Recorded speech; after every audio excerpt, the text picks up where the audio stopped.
Hi, this is Leslie Zemeckis back with another Write for Success. My next guest is not only an international bestseller, she is a documentary maker, my kind of people.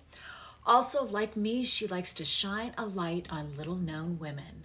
She is Tara Moss, and I have her first book, Fetish, which is fantastic, and her latest, the historical crime novel, The War Widow. You will love it. Her women characters are strong and interesting. She is also going to tell you some of her crazy research that she has done and what it takes to be a good writer, a very good writer. She has a new podcast that drops April 13th, which I am signed up for, The Man in the Balaclava, a true crime series. She has some great advice about genre. She has written in many different genres and much more.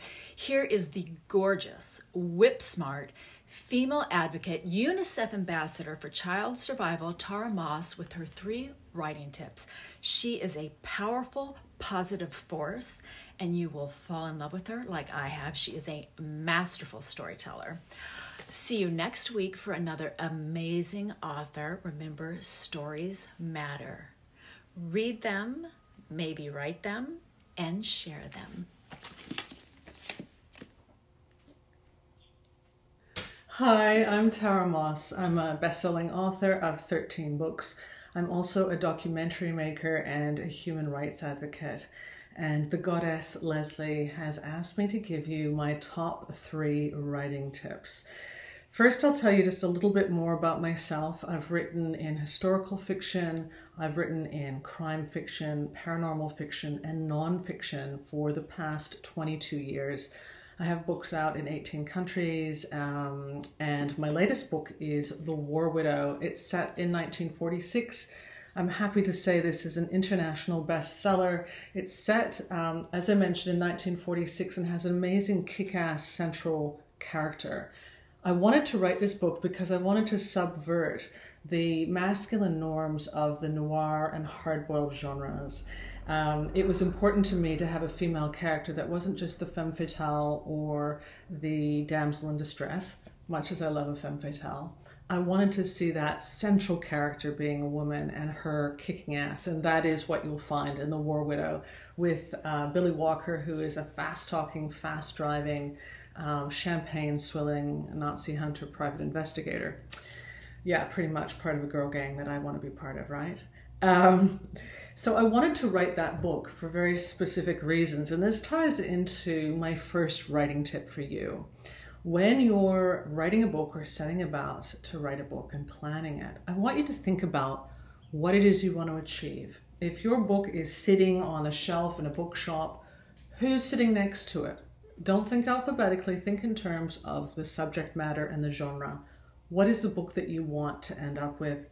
What is it that you want readers to come away with when they've finished reading your work? That is my number 1 tip, to really think about that before you put pen to page, or at the very least in the first early stages of your writing process. My second tip for you would be that really any good writer reads widely. You have to be a reader to be a writer. So read books. The wonderful Leslie knows this. She's a huge supporter of other people's work and of reading books, and she's an author herself, and she knows that sort of tie-in between the two. If you love books, you're going to be a much better writer yourself. And you're also going to it's just going to improve your work throughout your life. My number 3 tip really is the most important one I've been working up to.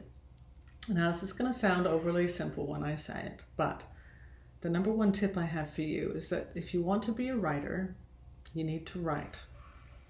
Yes, it sounds simple, but it's not always so easy. You can't just listen to writing tips like what I'm offering you here now. You can't just plan, plot, and research, all of which are incredibly important. In fact, I'm known for my research, the lengths that I go to, doing things like being choked unconscious for research, set on fire.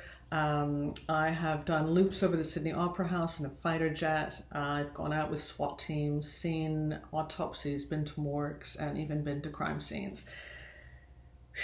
Do not try some of those things at home, I must say. Don't be choked unconscious or set on fire. Please do not try that at home. But I did all these things for research, and that research is incredibly important to me. But without the actual writing, I'm not yet a writer. And the best way that you can learn to write and the best way you can get into your own work is to actually put pen to page, to dedicate that time. I recommend, if you can, to write a little bit each day to stay in the flow. So you can aim for 500 words a day or maybe 1,000 words a day. You can use a program where it's really easy to do that word count and get a sense of just how much you're putting on the page. It's incredibly important to just make sure you don't psych yourself out, because writing is a very isolating, very psychological process, and it's easy to psych yourself out. It's easy to let the self-doubt creep in. Don't let that happen to you. Make sure that you write as a writer, and you know what? That's what makes you a writer. My very simple tip that I've been quoted on many times, and I stand by every word, is don't write it right, just write it, and then make it right later. I truly believe that, and that is, in essence, that is the writing process. This book might take you a week to read. It might even take you a weekend if you're a truly voracious reader, but it took me a couple of years to write, and that is the research process, the plotting and planning process, and refining my work as I go and editing it at the end. Whatever you do, you're not going to write a perfect sentence, perfect book, just chronologically start to finish. You're going to go back and you're going to refine it and change it. You're going to take things out, put new things in, find that you need to research more as you go. That's a completely normal part of the writing process. A huge part of the writing process is in the self-editing. So make sure you're not too hard on yourself, that you write a line and think, it's not good enough, I can't do this. Persist, keep going, and you will, I promise you, be a writer. I want to tell you a little bit about a podcast I have coming out called The Man in the Balaclava. It hits Audible, drops on Audible on April the 13th. And if you want to get that sense that, truth is stranger than fiction, which it truly is, then The Man in the Balaclava is all the evidence you need. This is a criminal investigation that I've been involved in for the past year, more than a year, and I'm very excited to bring it to you. And it is, again, a reminder to me that there are all these amazing untold stories out there that are waiting for you to shine a light on them. It's one of the reasons I write what I do, is to shine a light on untold or undertold stories. In this case, the incredible women of the 1940s that really did extraordinary things during World War II and in the post-war period, but we haven't heard from enough. We haven't heard about enough. And that's very much the case with The Man in the Balaclava as well. This is a story that people need to hear. It's harrowing, it's true crime, but there are a lot of really important lessons there. So listen widely to stories, read widely, and write. And you know what? Whatever project you're working on, I wish you the best of luck. I believe that you can do it, and you just need to believe in yourself too. Good luck.